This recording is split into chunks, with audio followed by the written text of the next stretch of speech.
Hello, everyone, and welcome to another episode of Let's Talk USC Women's Basketball. And surprise, look who I got, the Hello. Kennedy Smith. Hey, Kennedy, how are you? I'm good. How are you? I'm doing good. You look like you just got out of practice. Is that true? Yeah, not too long ago I was just doing treatment and stuff, but yeah. Okay, good.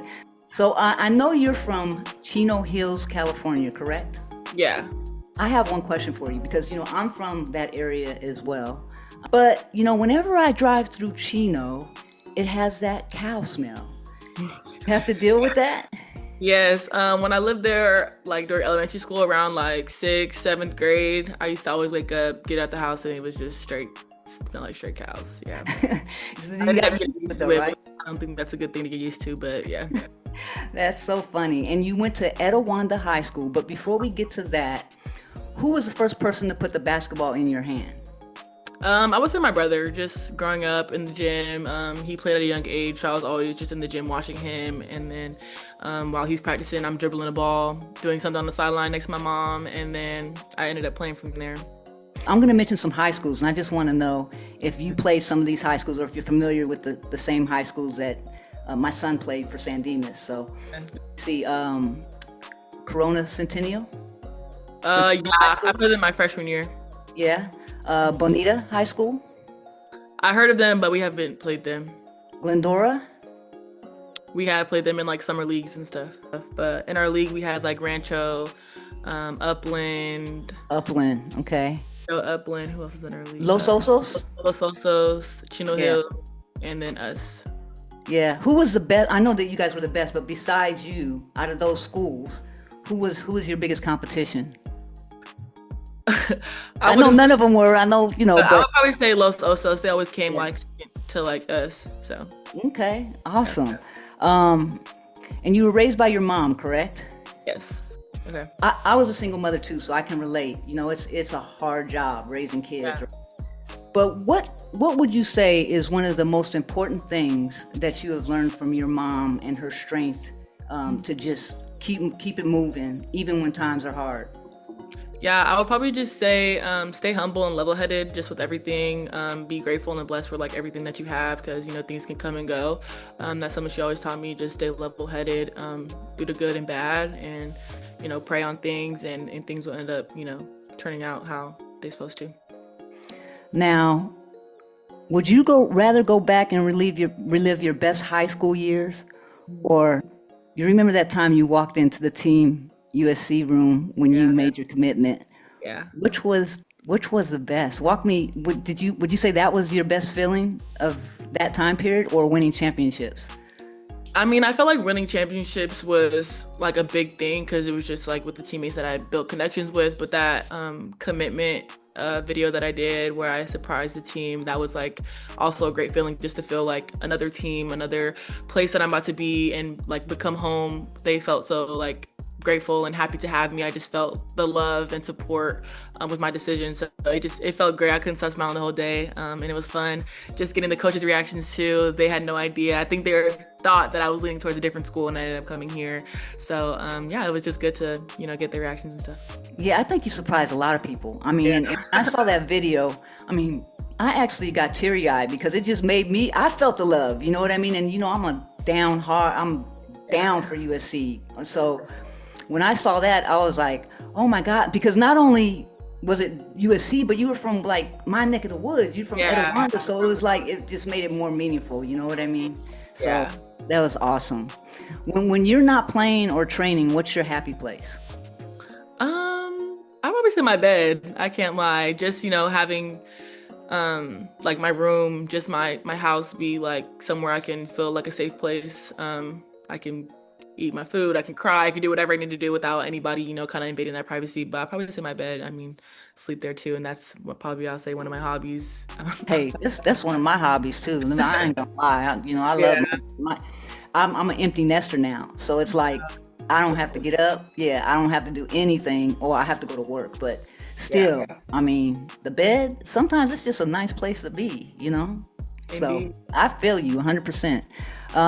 What's your off day style? Chill streetwear, glam, or cozy sweats?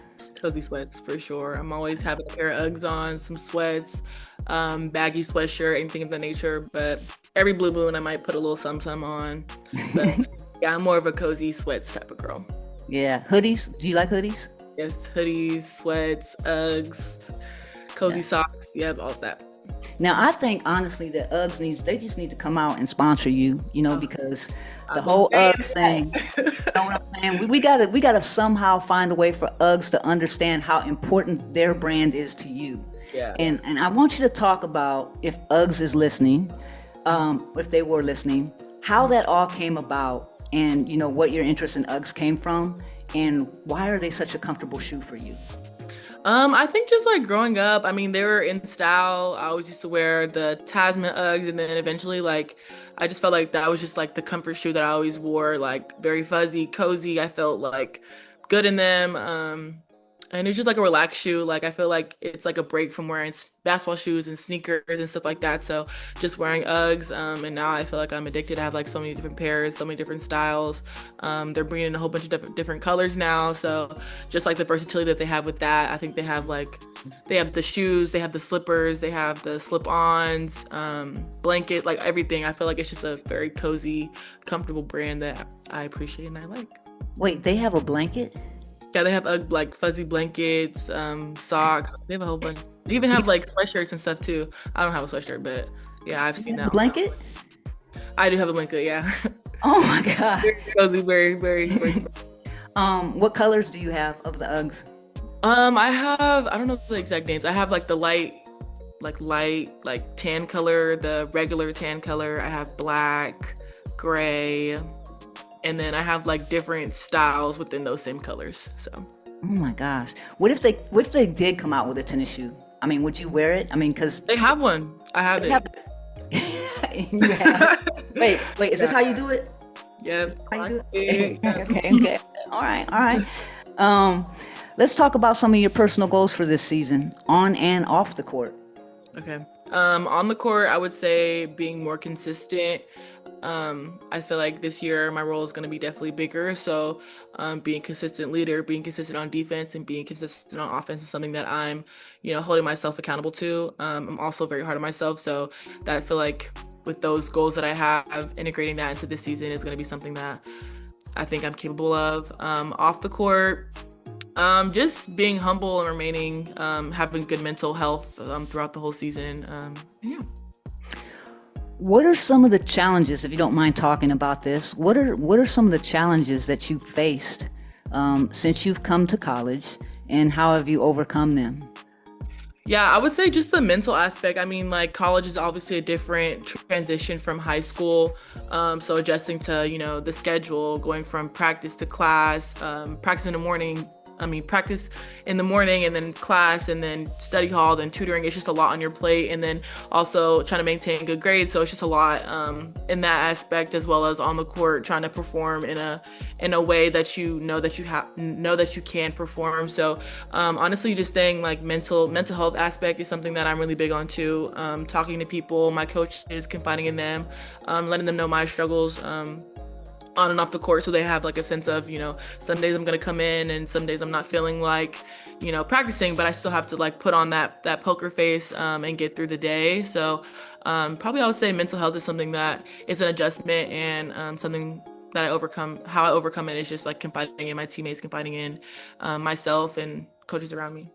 So, it's interesting that you talk about mental health. So I want to talk a little bit about motivation and confidence, because even with me, like, I have friends and family that I can call on, that if I need something that I need to talk to them about, or to help me with my motivation if I need help or whatever. But when I'm by myself, say, I'll give you an example. Like if I'm at the gym and I have to do the treadmill or the steps, right? You know what I'm talking about? What's it called? The steps? The Stairmaster. Like, I push myself to do 45 minutes straight, all hill on the Stairmaster. And while I'm getting through that, there's nobody there to tell me, you can do this, keep it going. And so I find myself saying, you got this, Cece, you got this. A lot of self-talk. And self-talk has taught me a lot about confidence, about motivation. So what do you do when others aren't around to keep yourself motivated or focus on the end goal? Yeah, I would probably say just knowing my end goal and kind of pushing myself to be better. Like, I feel like with anything I do, I want to be the best at it. So just kind of giving me that motivation and self-talk of like, you have to do it, like you got it, like just stuff to make me more positively impacted on what I'm doing. Yeah, and what about helping others with their confidence? I know Yeah, that you're a leader this year, and that's probably part of the program is to keep others up when they're down. right. How do you deal with that when you're trying to keep yourself up? Myself, yeah. Yeah. I mean, this year, like you just said, I'm one of the leaders and kind of vets on this team, considering that I'm still a sophomore. Just all the new faces that we have and stuff of that nature. So, in practice, I feel like you have to know like your personnel and personality of like each teammate. I mean, I would say like with London, I can tell her like get on your stuff. Like I can be a little more, Yeah. cutthroat with it, and she understands that because of that mentality. But with somebody else, it might be a more of a you got it, like take your time, like just knowing your personnel as a leader. So that answers that part. But then also myself, I feel like they kind of have that vice versa type of attitude with it too. I can have teammates that tell me get on it. Last year, that person for me was Rhea. So just having her by my side last year as a freshman, she was a senior. That's something that helped me throughout the season. And also like a Kiki. Kiki's more of a sit down, talk to her, and kind of get to know like the situation of how I'm feeling and what I'm feeling and stuff of that nature. Who's that for you this year? I would probably say London too. London kind of plays a role in like both, and also Vivi. Okay. All right. Yeah. Viv was just in here, as a matter of Yeah. fact. All right. Let's have some fun. All right.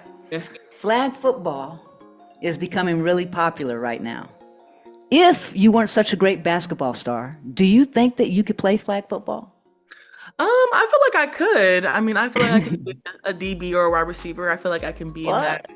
that Travis Hunter type of role. But Nice, nice. I see it too. I think that you would be great at flag football. Now, would you rather go skydiving or jet skiing? jet skiing, I don't do heights. Absolutely not. I know, right? I could never jump out of a plane. That's Ever. Bungee jumping? No, no, none of that. absolutely not. Absolutely not. Okay. Um, what's okay on your social media check? Instagram, TikTok, or Snapchat? What's your go-to? Or Snapchat? What's your go-to and why? TikTok. I just feel like it's very versatile. With just like there's funny videos, there's motivational videos, and it's like there's different trends, dances. I feel like it's very interactive. But I would say Instagram is like a close second because they have like the Instagram Reels, and those are sometimes funny as well. But I feel like I'm on TikTok like most of the day. No YouTube? YouTube is like, Oh, so hold up. So hold up. I got beef now. So my channel is on YouTube. So now you have to go to YouTube and subscribe to my channel. okay, I got you. You got to. But yeah, I'm a Yeah. YouTube podcaster. But I have a TikTok channel too. But YouTube is fun to me. I guess that's the old school. I'm a Gen Xer, so it is what it is, right? Okay, you ready for this one? Start, bench, or cut? Modern WNBA edition. Okay. Kelsey Plum, Jackie Young, Jewel Lloyd. Start, bench, or cut? Start Jackie, bench Kelsey, and cut Joe Lord. Why? I feel like Jackie Young is like an overall player, so I feel like she's very consistent in her game as well. So I would start her.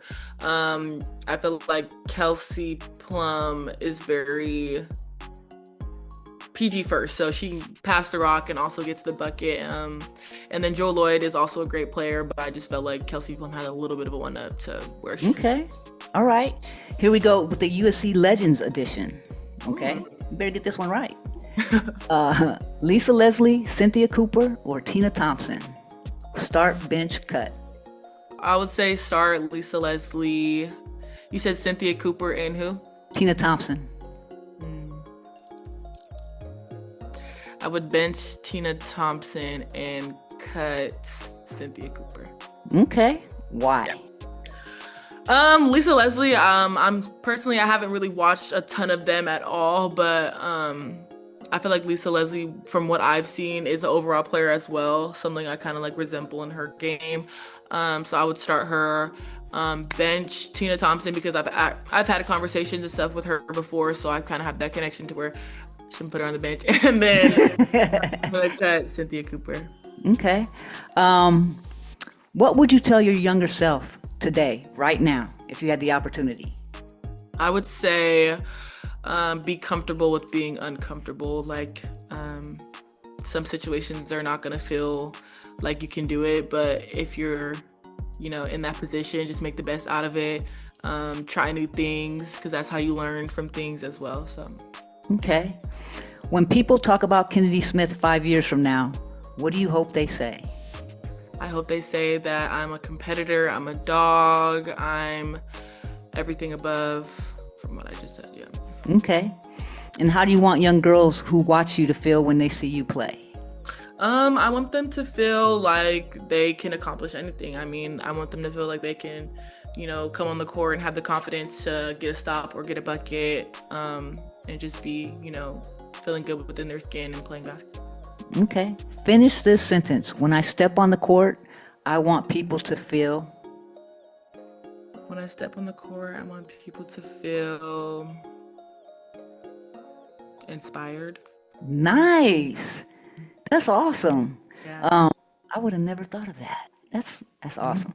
Okay, finish this sentence. When I step off the court, I want people to know me, Kennedy, as. Step off the court, I want people to know me as just a fun, free-spirited, human being. And what's one moment in your basketball journey thus far that you'll never forget? I would probably say winning the state championship with my high school team my junior year. Yeah, awesome. What keeps you grounded when things get hard?